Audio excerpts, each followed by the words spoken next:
But first we need to just get a few key facts to calibrate your bullshit radar for the information that I will present in the forthcoming slides. Facts that we are told to blindly accept, but when we do accept them and we scratch just the surface layer of the official narrative and question it, poke at it, things start to break apart very quickly. Suspicions and anomalies are pretty consistently found when we start to poke at the official narrative. So first off is electricity. So you may find this to be a little bit trivial, and I will get through this as quickly as I can.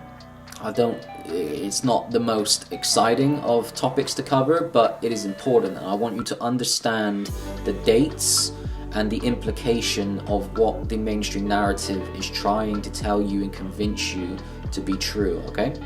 So the knowledge of electricity as a natural phenomena has existed since ancient times, but here we are only concerned with the official and accepted timeline of its public use. So 1831, early 19th century, British Michael Faraday's breakthrough discovery of electromagnetic induction, which allowed electricity to be generated continuously, laying the groundwork for the invention of electrical generators. 1869, Belgian inventor Zenobe Graham developed the first commercially successful dynamo. This generator could produce continuous steady power and was essential for industrial use. 1879, Thomas Edison invented a practical incandescent light bulb. Edison's invention, coupled with his development of the electrical power distribution system, enabled the widespread use of electricity for lighting. 1881, the first public electricity supply for street lighting was installed in Godalming, England. So this is in Surrey. Surrey is a very affluent county in England. The small system powered a few lights on the street and in buildings, marking one of the first instances of public electric lighting. So, okay, remember that, 1881. 1882, Edison launched the Pearl Street Station in New York City, the world's first commercial electric power station.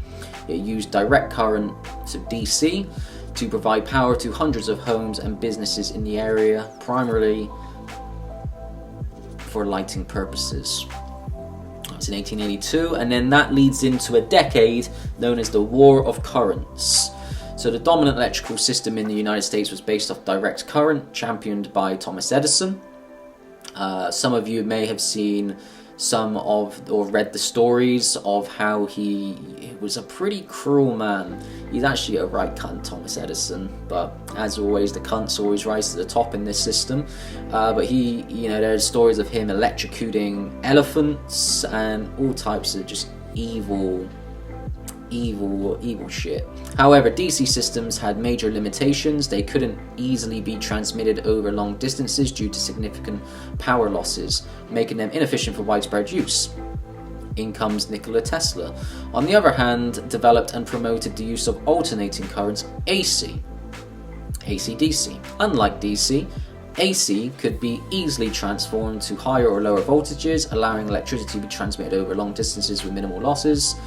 And Tesla's AC system essentially won this battle and became the standard for electricity distribution worldwide.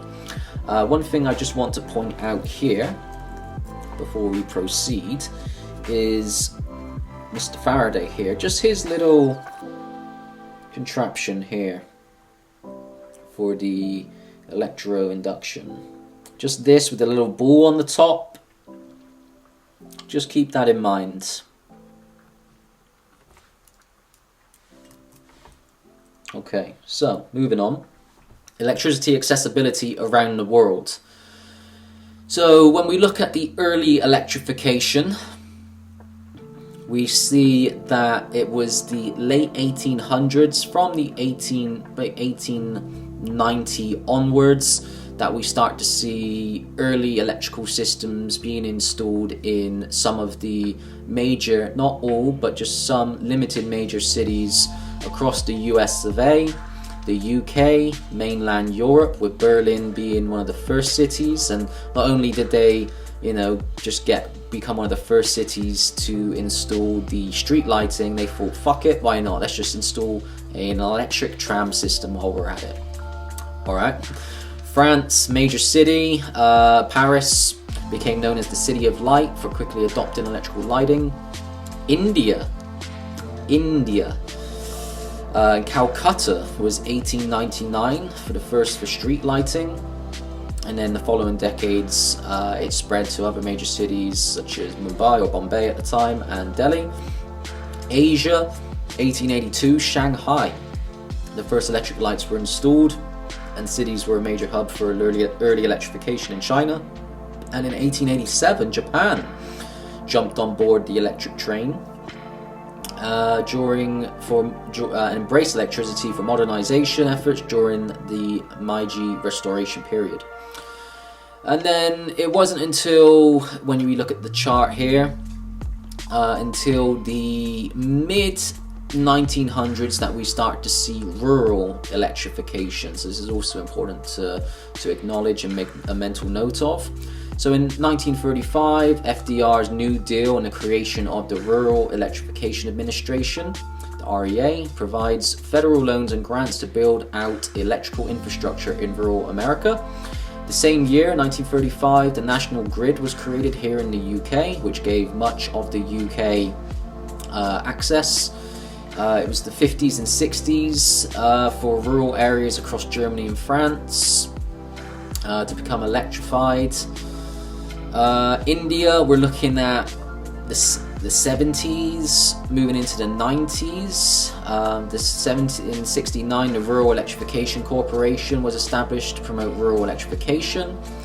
But it wasn't until 1990 that, despite these efforts, the integration and implementation process was relatively slow. Only half of rural India had electricity.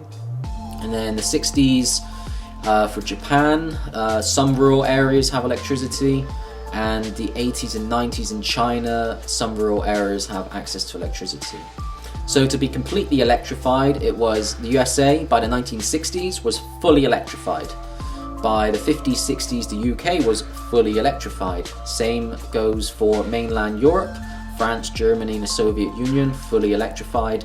2018, India became fully electrified, and the early 2000s, Asia fully electrified.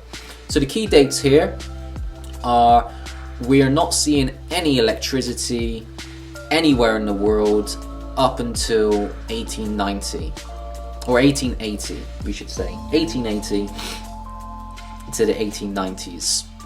And that's only in major cities, and that's specifically for streetlights or for wealthy, affluent households or businesses, okay? Rural electrification didn't come into play until 1935 in the USA and UK, and then the mid-1900s for the rest of the world, let's say. So just keep those dates in mind. 1880, 1940, let's say. Brick making in the 19th century in America. So this is also going to be important. Might not be something that you've ever thought of before, but it's just an important fact that we need to have to understand and interpret what we're going to see later on. So in the early 1800s, brick production was solely manual and small scale in its production. A typical small brick making operation could produce around 20 to 50,000 bricks per year. Large brick making sites were able to produce up to 100,000 bricks annually. Production was primarily local and limited by labor-intensive methods. So we're going to be this picture here. This is pretty much what it was going to look like making bricks back in the day. By the mid-1800s, mechanization begins, and the Hoffman kiln revolutionizes production. So this was in 1858. and the Hoffman kiln enabled the firing of more bricks per cycle and also enabled reduced downtime. So small factories could now produce 1 to 2 million bricks per year, with larger operations were enabled to reach the production of 5 to 10 million bricks annually. And there were a dozen of larger brickworks throughout the United States, growing cities, New York, Philadelphia, Boston, Chicago. So normally we're looking at here eastern United States. That's where the majority of the larger brick factories were.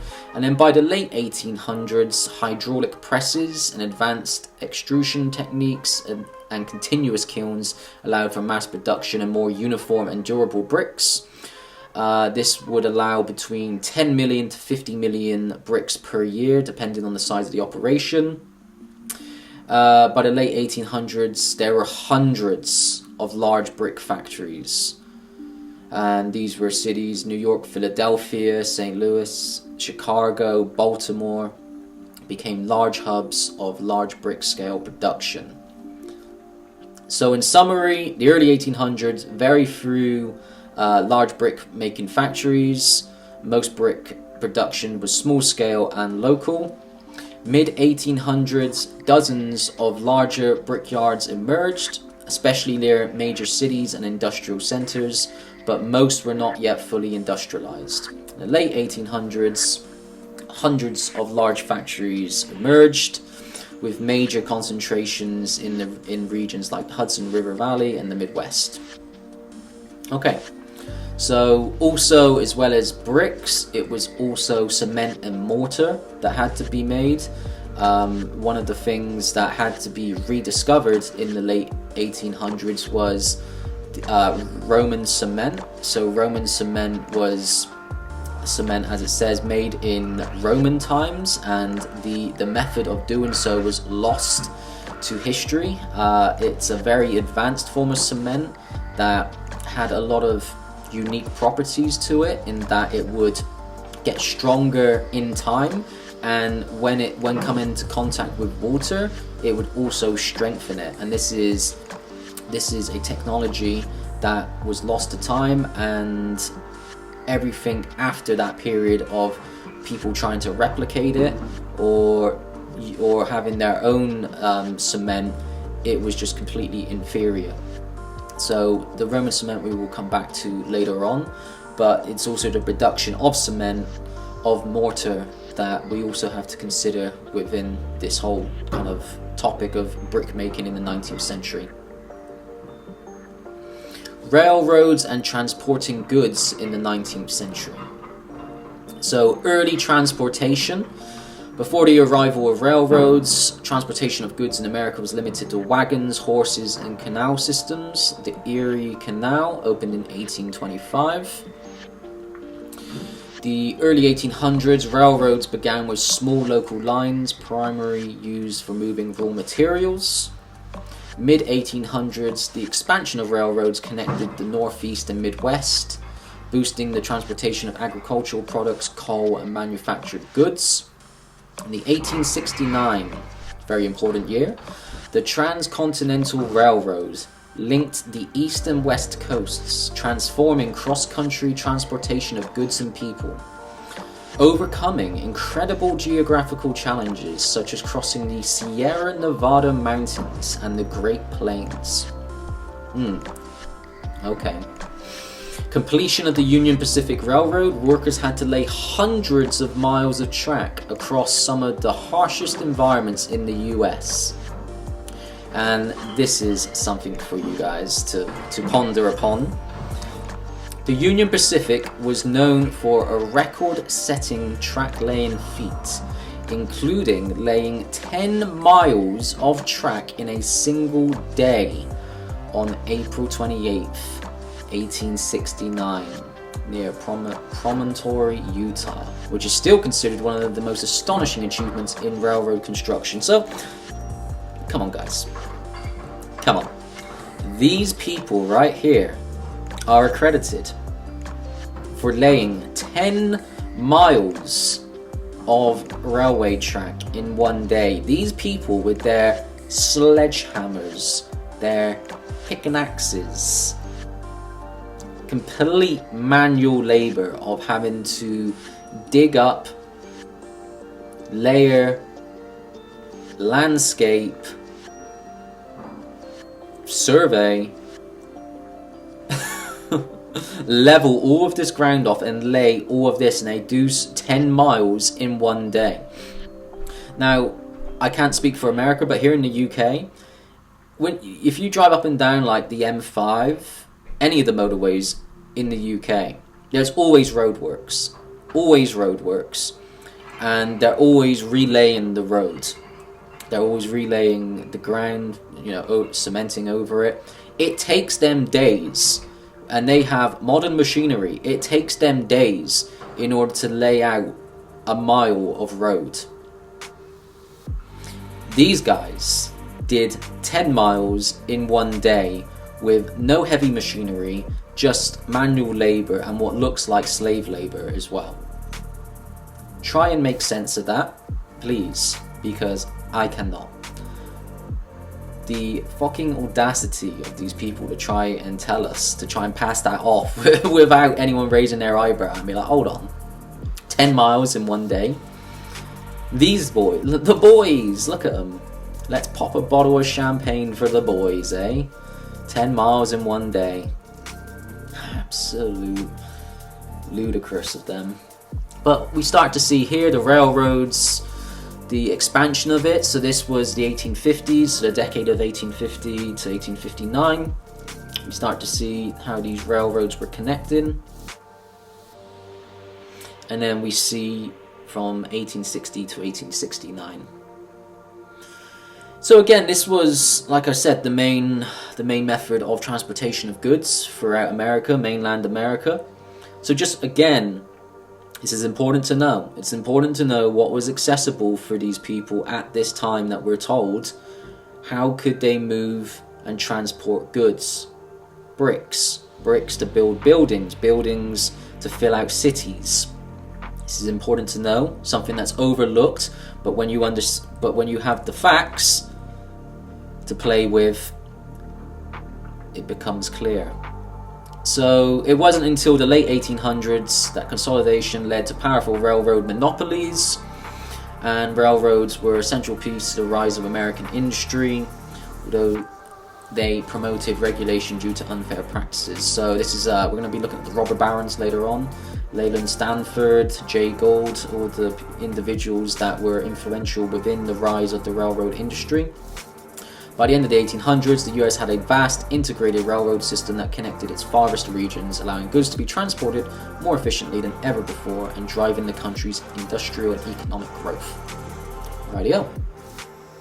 Construction tools and techniques used in 19th century US of A. So in the early to mid 19th century, 1800 to 1850s, hand tools were the standard. Primary tools, traditional hand tools that have been used for centuries up until then. Hammers, hand saws, chisels, made out of wrought iron and steel. The handles normally being made out of wood.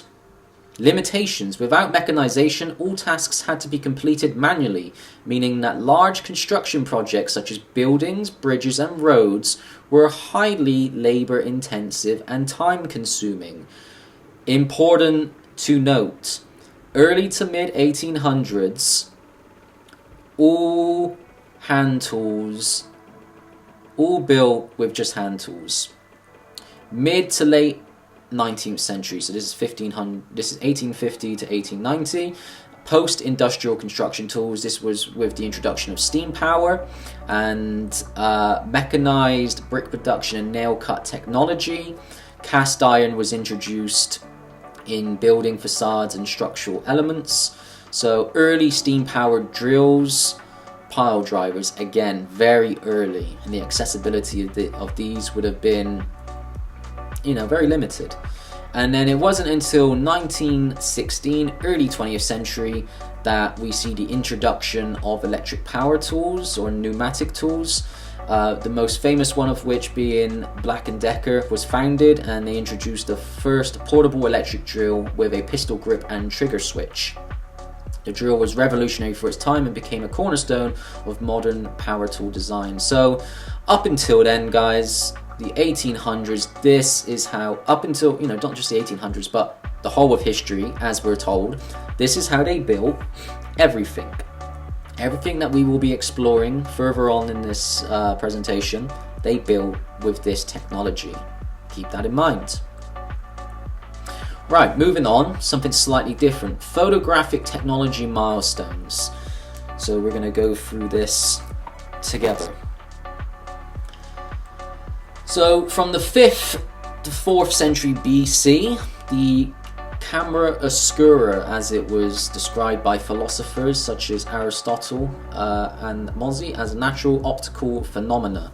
So the camera obscura was where you would drill. You would, however, get a little hole within a wall for an aperture lens to be fitted in, and then as the natural light shined through it, it would project an image of what was on the other side, but it would be inverted left to right, upside down. A natural optical phenomena. And then by the 16th century, portable camera obscura devices were developed for use by artists to aid in drawing and painting. So it looked at something like this, where the light would come in, it would reflect off the lens, and it would project an image onto the table here, where you would then trace over it. So a lot of the art that we see from that day, yes, it could have been done without this, but at the same time, a lot was probably done with this. And this will go in, I think this played a part within the Capriccio art that I will be covering later on in this presentation. And then this piece of equipment here was called the camera lucida. So it was a slight alteration of the obscura, and so what it would do is that it would project whatever it was aimed at down onto a paper to be traced out. Okay, so in 1826, the first permanent photograph, Joseph Niepce creates the first permanent photograph using heliography. So this is the first ever photograph right here, and this was taken in Paris in France. Not very clear, but the supposed beginning of this technology. 10 years later, or 12 years later, the daguerreotype, developed by Louis Daguerre, introduces the first practical photographic process using silver-plated copper sheets and mercury vapor. And these were daguerreotype photographs here, and you see a lot of them in the early 1800s of the portraits of people. They were all daguerreotype photographs. This is in Paris, and I think it's a famous picture called like the boot shiner, because there's a little there's someone like shining someone's boots right here, but it gives us an early glimpse and insight into what the early 19th century looked like in Paris. And then a year later, photography was publicly announced. The invention of photography was announced to the world by Francois Arago in France. Francois was a prolific mathematician, astronomer, and coincidentally a Freemason. And he was the guy to announce photography to the world. Don't know why it wasn't Louis Daguerre, seeing that it was his invention. Just, let this guy come in and, take claim to it. All right. 1841, the calotype process. William Henry Fox Talbot patents the calotype using paper negatives for reproducible images. What we see here. Wet collodion process. Frederick Scott Archer introduces the wet collodion process, significantly reducing exposure times and improving image detail. 1851 is an important date. That's the date of the Great Exhibition in London, which we will be covering later on. And then 1861, the first color photograph. Jane Clerk Maxwell demonstrates the first color photograph using a free color additive method. So this was known as the ribbon, and it's a colored ribbon. So the first ever colored photograph was in 1861. 1871, dry plate photography. Richard Maddox invents the dry plate process, enabling easier storage and transportation of photosensitive plates. And then in 1888, Kodak camera. George Eastman introduces the Kodak 1. So this is this thing here, the Kodak 1 camera. A simple box camera preloaded with film roll, making photography accessible to amateurs. And then we start to see a lot of these British explorers, aristocratic families, when they went out east and they were taking photos all around the world in their private collections, which we will be exploring later on when we're doing a little bit more of the old world exploration.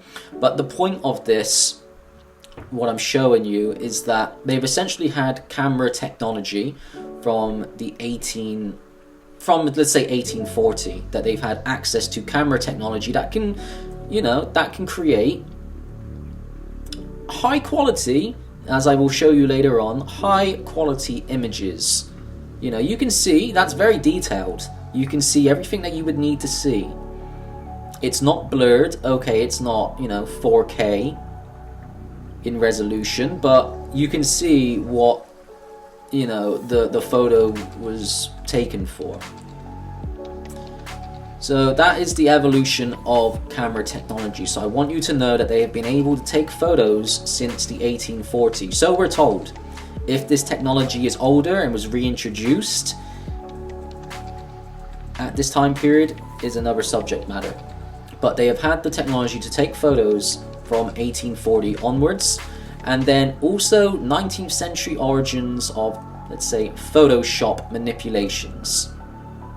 Just to show you that in the 1840s they had the ability to create negative exposure. So this was the first ever negative exposure photo. I think it's known as the Five Monks. I think it's called the Five Monks. And we see here, I don't know where this was taken, but it's 5 clergymen or five monks, 5 priests. It might be called the 5 priests. Multiple exposure, so they were experimenting with multiple exposure in the 1850s, 60s. And we see here some of the artistic inspiration that was on display. It's pretty cool. I didn't know that they were able to do this back then. 1855, this is one of the more famous. This was a daguerreotype photo, I believe.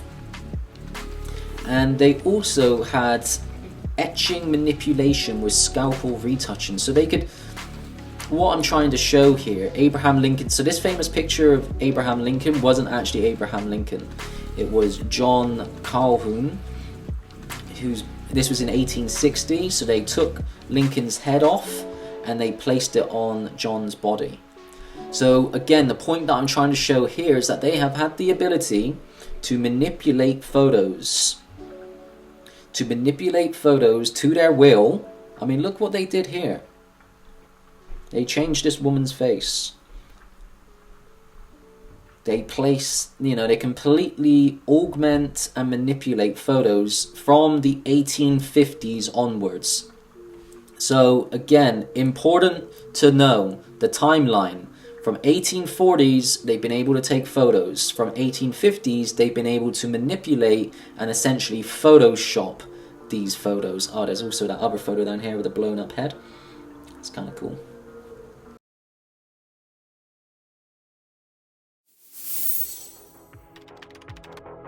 If you enjoyed this presentation and feel inspired to support both yourself and this channel, then head over to primalalchemy.co.uk.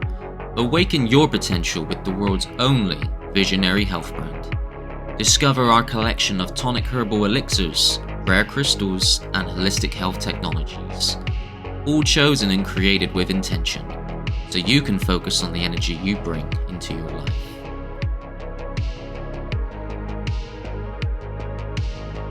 Whether you're grounding yourself, seeking clarity, or elevating your routine, Primal Alchemy supports every step of your journey.